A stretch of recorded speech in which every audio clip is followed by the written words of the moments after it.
Let's keep talking too much about attention Hamilton. on Johnny. Leon, every team wins a game, okay, at some point typically. This team hasn't. So what's the psychology with your team saying, hey, they're going to win a game at some point. Let's make sure it's not versus us.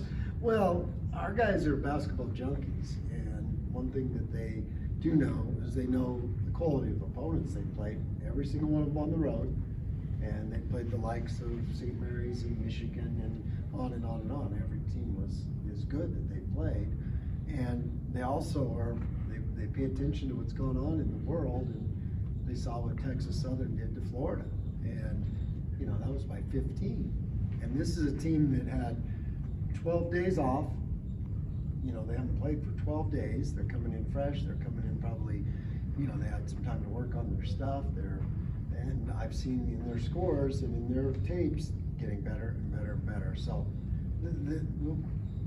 they'll have our attention. I know that. And that's the, I appeal to the maturity of our older guys, of our veterans to understand that we played so good the other day because of our 2 prep days, and that's what we have to have the same approach in this game.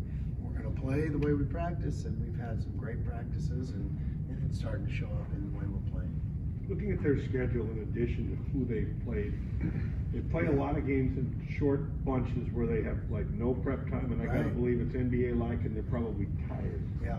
So what do you expect differently from a team that's basically been off, as you say, for 12 days or whatever it is, and a team that may have had time to get rested and get ready? It's a big difference, and because you got to remember too, when you're playing those games 2 days apart, a place like that, they're not charter, and they're flying out on the 5 a.m. flight from so-and-so to so, wherever to wherever, and that's tough. That's really hard. So there is a fatigue, and there's not much time to get your mental stuff right. And this team's probably excited to start playing again. They've been off 12 days. Feels like an eternity this time of year. I can't even imagine. And so they're going to come in with some juice, and we have to be able to match or exceed that juice. With Rich. Okay, I was just going to ask, do you feel like maybe their record is deceiving, knowing that they won the regular season title last year? They've got the preseason player of the year on that team. Yeah, absolutely, no doubt. And so that's why, people are judged, like, they say something like, this team's 8-0, and this team's 7-0, and this team's only 5-4, and this team's, it's apples and oranges. Some teams haven't, like this team hasn't played a home game yet, and they won the league last year, and I mean they in one of their games, South Dakota State, they scored 83 points in the last 28 minutes. Yikes! What? Yeah, that caught my attention. I mean, when I'm looking at that, going, wow, they got to 90 points, and they had 7 with 8 minutes to go in the half, and they got to 90. So they can score in bunches, and nothing is, and that's it. That's modern basketball too. Is those you used to get a 12, 15 point lead, and nobody ever blew those. Now the best teams do that. Like I watched Indiana and Wisconsin last night. Indiana was up 22 points in a game that ended up being in the 60s. Like if it was 100, you'd see 22 points being. But it's just modern basketball, and there's so many good players out there. And if somebody gets hot in a night and gets things right in a night, then anybody. It really is now in college basketball. Anybody can beat anybody. With Dagenhart, what does it mean to have you've obviously brought in some transfers, but what does it mean to have a freshman come in and kind of do what he's doing for the program as a whole? Just because, you're going to have him for such a long time, too. Yeah. It's awesome because when you recruit a kid, you have a vision for him, and you know where you can take him and where the game can take him and how good he can become. But to see a kid that's developing so quickly is so exciting, and how much better he makes the guys around him. That's maybe the best quality that we haven't even talked about so much. Is when you go back and watch the film, you're like, that simple play that he made everybody better, and that's why our ball starts to move better, and that's why other guys are making shots, because he's getting them the right shots or helping move the ball to get them the right shots, and it's making way more sense for us now. And a big part of that is in basketball, one guy can halt your offense or one bad decision, but when you get 5 guys clicking and playing to their strengths, then that's when you can be really good. You said you had a vision for him. I know you had incredibly high hopes for him. Did you anticipate him in his, 6th, 7th game or whatever, 3rd game as a starter, going on the road and scoring 21?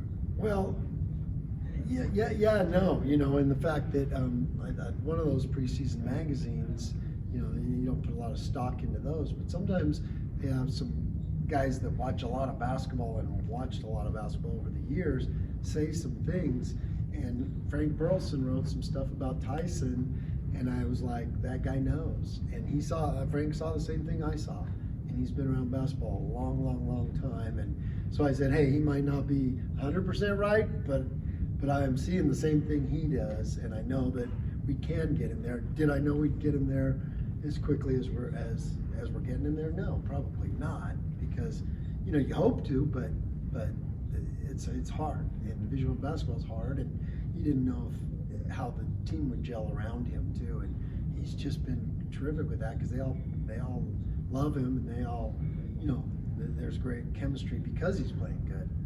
Sometimes when a young guy comes in on an older team, it's hard for that young guy. You're seeing that in some other places too, where there's some dissension because not with our team. It's not like that at all. Is there any Corey Violet to this game? No. I would say no. Corey was just rough and tumble, was one of the best. He was a great athlete. First of all, you didn't understand that. He was really bouncy. And then he was one of those guys that maybe was one of the best rebounders I've ever coached. I mean, by his senior year, he was, he'd go get 12 rebounds on North Carolina and that kind of stuff. That was his, and wasn't quite as, he was skilled in shooting the ball, but he wasn't quite as skilled as passing it and feel for the game like Tyson has. But he was a big body and really bouncy and could shoot the 3. So that in those ways, there's a little comparison there. You've had quite a few. I'm thinking of 2 or 3 off the top of my head. Marks, Drimmick, Jessup, that played a lot as a freshman. Right. And I know they're all sort of different players, but are there any common threads that all of those guys had that allowed them to be able to play successfully as a freshman?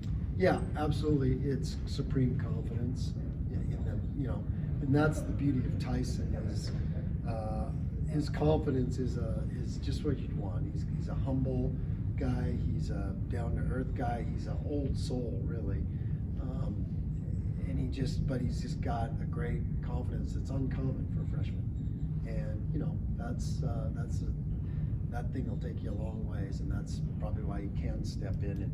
And Loriaga, he was that, for a guy that didn't have the talent to be at this level, he had that confidence that his was more of a feisty confidence than hey, I'm not good enough, but I'll just go fight.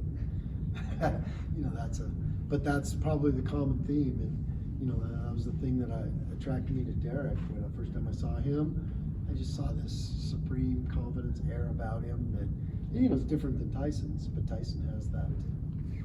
It's time for one more. We gotta go from here. I have one more. Oh, golf. Who's gonna rock, paper, scissors really fast? Why does 20+ assists seem to be a magic number for this team? 20+ assists is a magic number for any team. If you're getting, that means first of all you made a lot of shots because you can't get an assist without a make, and that so it's leading to good shots because usually an assist leads to a great shot because the guy doesn't have to do it on his own, and so right there that's 45 to 60 points some nights if you're getting over 20 assists. So that's and with the way our defense is playing, you get to 60 and you're gonna have a good chance. Thanks, everybody. Somebody else wishing to ask a different question? Thanks, golf.